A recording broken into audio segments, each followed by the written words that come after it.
Hola a todas, todos, todes. Bienvenidos a esta sección de mujeres que hacen historia. En esta oportunidad tenemos el placer de contar con la presencia de la doctora Carolina Carrillo, oriunda de Mar del Plata, licenciada en Ciencias Biológicas de la Universidad Nacional de Mar del Plata, doctora en Ciencias Químicas de la Universidad de Buenos Aires, docente de la Facultad de Ciencias Exactas de la Universidad de Buenos Aires, investigadora del CONICET y coordinadora del equipo de investigación, ciencia y tecnología, César Milstein. ¿Qué tal, Caro? Es un gusto saludarte, agradecerte por tomarte este tiempo para estar con nosotros. Y bueno, nada, agradecerte por el trabajo no solo actual dentro de lo que es la pandemia por el COVID, sino que todo el trabajo de tantos años con enfermedades que capaz ahora han quedado invisibles, pero que están en vigencia en nuestro país, como es la enfermedad de Chagas. Así que, bueno, muchas gracias. Bueno, muchas gracias, Juli, por la invitación. Para mí, la verdad que es un gusto poder sumarme a esta propuesta. Quiero decir que yo dirijo uno de los dos grupos que trabajan conjuntamente en la plataforma donde se desarrolló el kit de COVID. No soy la directora, sino que soy directora de uno de los dos grupos, y el director del proyecto en particular se llama Adrián Bognov. Perfecto. Bueno, un poquito de lo que hablábamos antes, en el sentido de lo que son las enfermedades que siguen vigentes en nuestro país, y queriéndole dar visibilidad a esto que sigue ocurriendo. Queremos saber cómo es tu trabajo de hace tantos años para combatir el Chagas. ¿Por qué hay que hablar de enfermedad de Chagas o del Chagas y no mal de Chagas, como nos solemos decirle, acordándonos de lo que nos enseñan en la primaria y secundaria? ¿Y qué medidas crees que deberían ser tomadas para poder controlarla? Bueno, la enfermedad de Chagas o el Chagas es una problemática de salud muy compleja que tiene un montón de componentes socioambientales. Por eso, cuando hablamos de la problemática en su conjunto, es pertinente decirle directamente el Chagas. Cuando hablamos de las cuestiones específicamente clínicas que puede causar la infección, ¿qué hablamos? Y hablar de mal de Chagas es una antigüedad, y hoy día está considerado como poco oportuno, tanto desde el punto de vista biomédico como desde el punto de vista antropológico y social. Desde el punto de vista biomédico, porque antes se le llamaba mal de a cuestiones en donde no se sabía o cuál era el origen o cuál era la patología asociada, había algo de todo el cuadro que se desconocía. Y el Chagas, casualmente, es la única enfermedad en toda la historia del conocimiento que en un solo año, una sola persona, que fue justamente Carlos Chagas, describió quién era el patógeno, cuál era su ciclo doméstico y su ciclo silvestre, cuáles eran los animales que eran hospedadores, o sea, cuál era el vector, describió todo. Entonces, ya desde el punto de vista biomédico, no está bien decirle mal de. Y desde el punto de vista antropológico y social, hablar de mal de suma un juicio de valor que en el caso del Chagas suma discriminación, prejuicio y estigmatización, que son características súper asociadas lamentablemente al Chagas. Por eso la propuesta es, bueno, hablamos o de Chagas cuando hablamos de todo el problema, o de enfermedad de Chagas cuando hablamos de cuestiones clínicas. Pero hay un montón de personas que tienen la infección y no manifiestan ningún cuadro, ninguna manifestación clínica. El 70% de las personas que tienen Chagas no tienen ningún tipo de manifestación, por ejemplo. Continuar con la pregunta, pese a que hay un sistema de diagnóstico que es efectivo para el Chagas a partir del año de edad, para toda la vida, en los casos de Chagas crónico, o sea, cuando ya pasó un cierto periodo que uno tiene la infección, solamente el 10% de las personas que tienen Chagas saben que tienen Chagas, es decir, accedieron al diagnóstico, y solo el 1% accede al tratamiento. Entonces, por eso, el Chagas es una problemática que excede a lo médico, que es una problemática socioambiental, y bueno, y justamente el abordaje para lograr controlarlo tiene que ser un abordaje integral, porque si seguimos pensando solamente en una cuestión médica, va a seguir no llegando el diagnóstico, o si no van a llegar los tratamientos. Entonces, cuando pensamos en una problemática compleja, las soluciones tienen que ser complejas y multidimensionales. Clarísimo, clarísimo. A mí me quedó muy claro, supongo que a todos. Bueno, y ahora para adentrarnos un poco en la actualidad, ¿quiénes forman parte del desarrollo del NeoKit para la detección rápida del COVID-19 y en qué consiste el mismo? Bueno, el grupo de trabajo está conformado por 5 investigadores. Santiago Huerbach, que tuvo la ocurrencia, la iluminación de empezar a pensar en desarrollar el kit, porque nosotros trabajamos en desarrollo de kits, a fines de enero, principios de febrero, cuando esto todavía no era una pandemia, a él ya se le ocurrió pensar que podíamos desarrollarlo, ¿no? Y empezó a hacer estudios genéticos porque nuestro kit detecta el material genético del virus. Sobre eso vamos en un ratito. Bueno, ese es Santiago. Adrián Bognov, que es el que dirigió el desarrollo de este kit en particular. Luciana Laroca, otra investigadora del CONICET, que estuvo 100 millones de horas a la par con Santiago desde el principio. Y Fabi Stolowicz, que es otra de las investigadoras CONICET, que por cuestiones de la pandemia y familiares estuvo trabajando desde su casa, ¿no? Tiene un niño pequeño y bueno, entonces ahí también hay cuestiones como no solamente de ciencia y de tecnología, sino de género que hacen que de pronto una mujer que es mamá deba o la solución que tenga sea quedarse.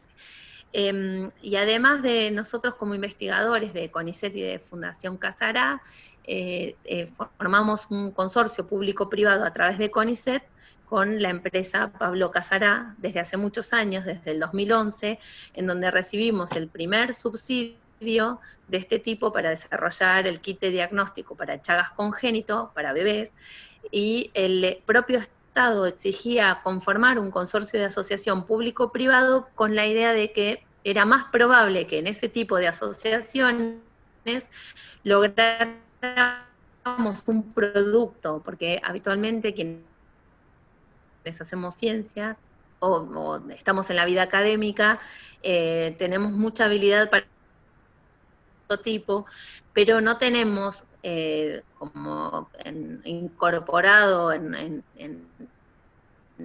siquiera en nuestra formación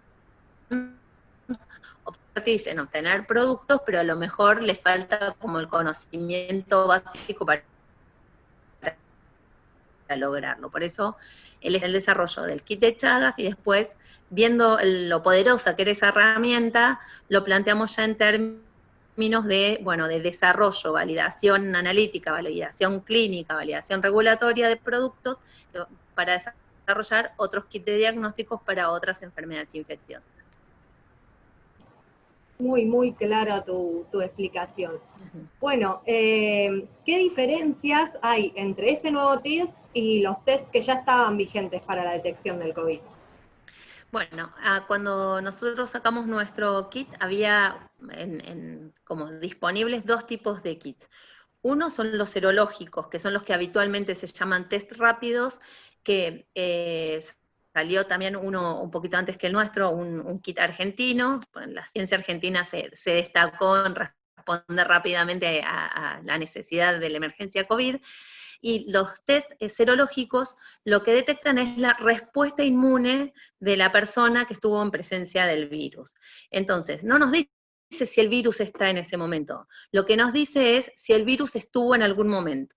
Entonces, ese tipo de test son muy eficientes en algunos casos, pero no tienen quizás, no sirven como herramienta diagnóstica de lo que se dice ahora hay que testear para definir si esa persona hay que aislarla o no, sino que hablan más bien de cómo se distribuye el virus, si una persona está inmunizada o no. El día de mañana cuando haya una vacuna, se puede hacer ese test y entonces vos sabés si esa persona necesita ser vacunada o ya tiene los anticuerpos de defensa. O sea, sirve para otros fines.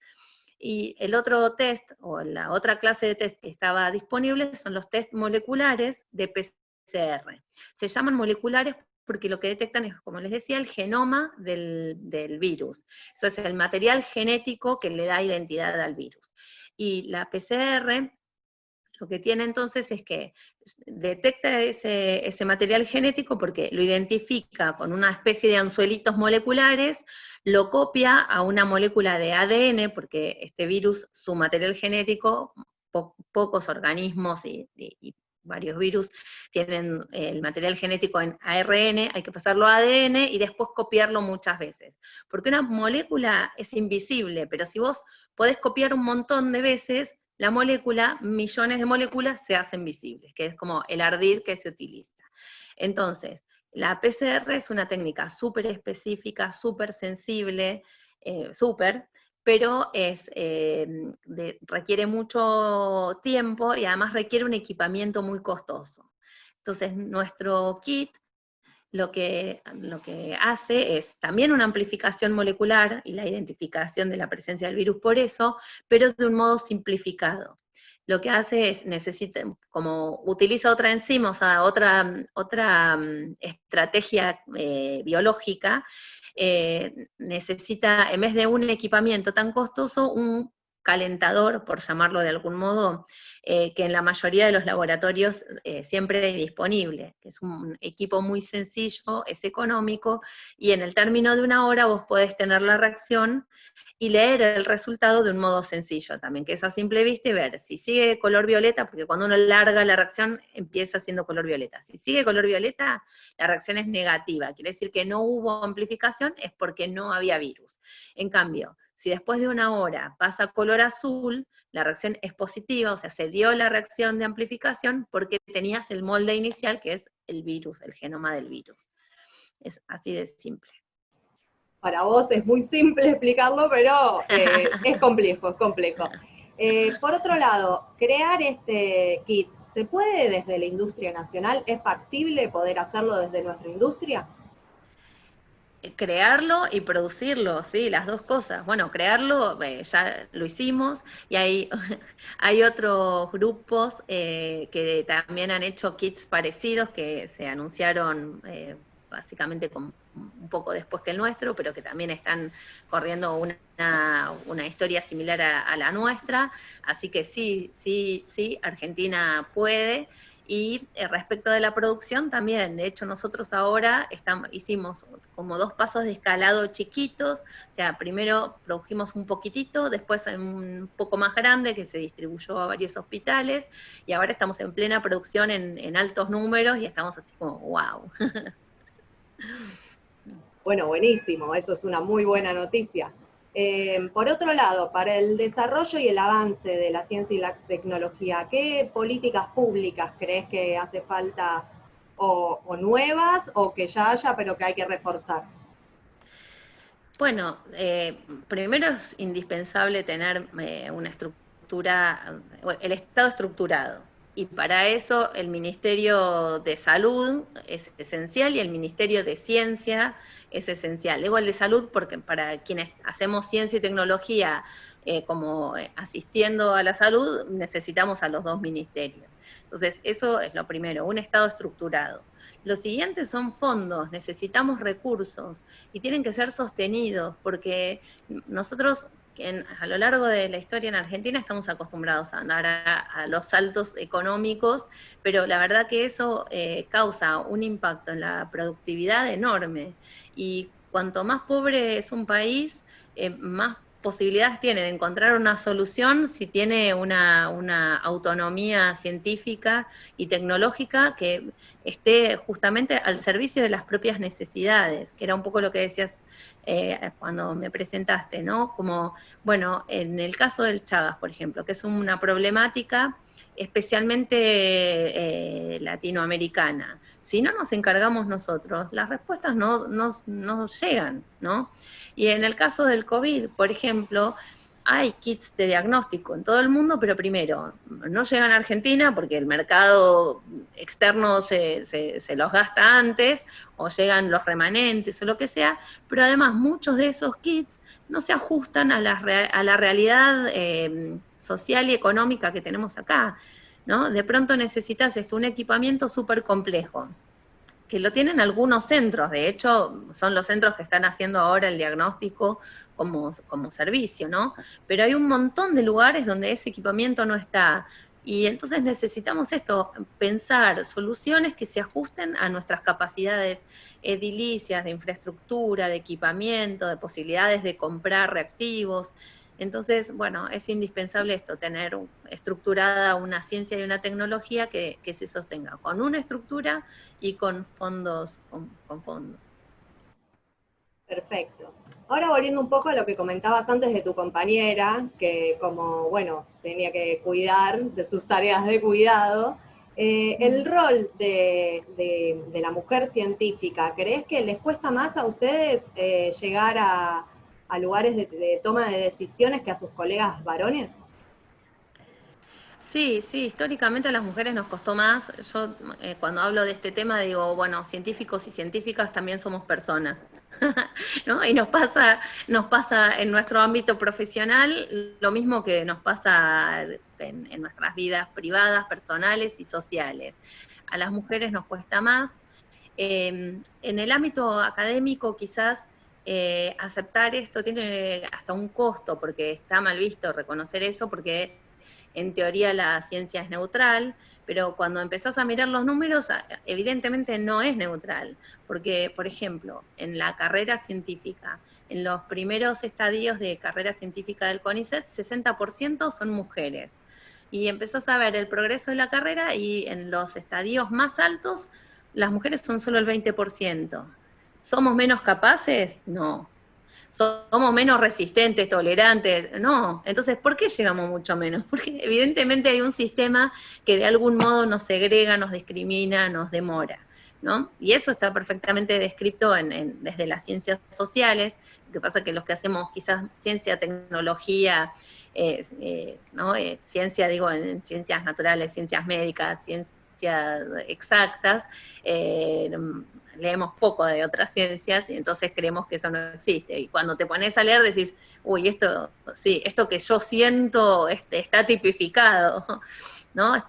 Podemos hablar tanto del piso pegajoso, que es cuando estás en un momento de pegar como un salto profesional, porque ya tuviste tus primeros años profesionales y estás como con toda la potencia y con todo el camino por delante, hay algo que no te deja pegar el salto, te quedas como pegada en el piso.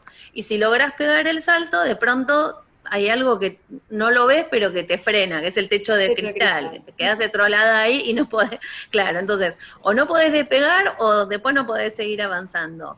Y eso se ve en muchísimas carreras. Realmente es difícil y además, en el caso, como te decía, de la vida académica, son muchos aspectos como sutiles, micromachismos, cosas que pasan solapadas, que por supuesto que hay algún caso donde vos decís, bueno, ese profesor es un machirulo, ese colega es un desastre, pero en general son sutilezas, pero sumando sutilezas terminan siendo, bueno, como lo que decía hace un rato, una molécula es invisible, millones de moléculas las ves, y acá pasa lo mismo. Exactamente, sí, que es así, pero está bueno aclarar que esto existe, que no es una irrealidad lo que planteamos, y está bueno que lo demuestres. Por otro lado, hablando del rol de la mujer en diferentes ámbitos, Sucias de Caucho es un libro de cuentos, una antología de cuentos, que escribieron junto con un grupo de amigas jugadoras de fútbol amateur. Quiero que nos cuentes un poco cómo surgió la idea y si crees que visibilizar esta toma de posición en ámbitos que eran sumamente masculinos lanza a las mujeres a querer repetirlo y saber que podemos ocupar esos espacios. Sí, yo creo que sí, que esos ejemplos inspiran, al menos te dan la idea de decir, che, se puede, ¿no? Y la verdad que fue una experiencia genial. Yo empecé a jugar con ellas porque un día le faltó una jugadora y una de las chicas muy, muy amiga mía sabía que a mí me gustaba jugar y me llamó y me dijo, che, Caro, tenemos un lugar, ¿te sumás? Dale, me sumo y desde entonces empecé a jugar. Y era un espacio de muchísimo placer, de mucho juego, y eso fue algo que nos hizo sentir como poderosas, no porque jugáramos genial, técnicamente genial, sino porque jugábamos genial de cómo jugábamos. Y ahí hay una reflexión. Las mujeres en general, cuando nos volvemos adultas, no tenemos espacios de juego, ¿no? Los varones siguen conservando esto, el fulbito con no sé quién, o el picadito, las mujeres no. Entonces, este descubrir de me junto a jugar fue genial. De hecho, nos pasó a varias veces que decíamos sí, porque jugamos al fútbol, y la pregunta obligada, Machirula, es, ¿y jugás bien? ¿Qué te importa si juego bien? Cuando un varón dice, voy a jugar al fútbol, a nadie se le ocurre decirle, ay, ¿jugás bien? O sea, ¿entendés? Sí, sí, ¿Por sí, qué tengo que jugar micromachismo, bien para jugar? justamente. Exacto, exacto. ¿Por qué tengo que jugar bien? Juego genial porque lo paso genial, porque juego, Es que es la ¿no? idea, Esa poder cosa, hacerlo, exacto, poder sacarse ese miedo y liberar todo este estereotipo en el que seguimos viviendo y darnos cuenta exacto. bueno, está buenísimo. Yo la felicito, me voy a comprar el libro para leerlo, obviamente. Está Eh, buenísimo y además en ese sentido también, para mí fue una experiencia genial porque ellas son todas mujeres de letras, son escritoras, guionistas, actrices, o sea, están sumamente preparadas para la comunicación y bueno, yo que escribo papers, entonces a través de todo el proceso aprendí un montonazo y también disfruté del proceso de la escritura. Y surgió un día que una de las chicas dijo, che, ya que jugamos en el campo, ¿por qué no jugamos en el papel? Y bueno, la idea surgió así y la verdad que fue eso, para mí sí, súper placentero. Qué bueno, buenísimo. Me alegra mucho poder contar con este tipo de historias. Y para finalizar, ¿qué crees que es lo más placentero de tu trabajo? Lo que más te devuelve el amor que le pones. Y hay un par de cosas. Una de las cosas que más me gusta de mi trabajo es que se vuelve súper creativo. A veces es rutinario, pero la investigación es creativa, ¿no? Es como desentrañar los enigmas, buscar alternativas e inventar con qué probar. Eso me apasiona. Y después otra cosa que realmente le da mucho sentido y me da mucha alegría cuando veo que tiene efecto es esto, como el impacto social que puede tener lo que hago, aún cuando trabajo con moléculas, ¿no? Bueno, esa fue la razón por la que yo elegí biología, porque quería cambiar el mundo, quería curar las enfermedades, quería sanear al planeta y bueno, y todo junto. Bueno, Así que sí. ya mucho has logrado, así que tenés que sentirte orgullosa de toda tu carrera, que es mucha. Bueno, agradecerte, Caro, por estar un tiempito, robar un tiempito de tu valioso tiempo, por estar en este espacio y bueno, nada, contar con una gran mujer en nuestra primera edición de Mujeres que hacen historia. Te mando un beso grande y te agradezco de todo corazón. Bueno, muchísimas gracias. Y una cosa más que quiero decir es que, bueno, el conocimiento se genera en equipo. Así como jugábamos en equipo en la cancha y en el papel, el conocimiento científico también se genera en equipo y me parece que está bueno resaltarlo porque estamos también muy acostumbrados a un modelo hegemónico donde había un señor, que siempre son señores, si miramos Sí. los premios Nobel, todos tienen bigotes, casi todos, y la verdad es que la ciencia moderna no se construye por debajo de un gran señor, sino esto, se construye con redes de creación, de cooperación, de interrelación, y bueno, y me parece que pensar en una ciencia con un modelo así es mucho más razonable, mucho más saludable, y que además seguramente va a pecar menos de hegemonía y patriarcado.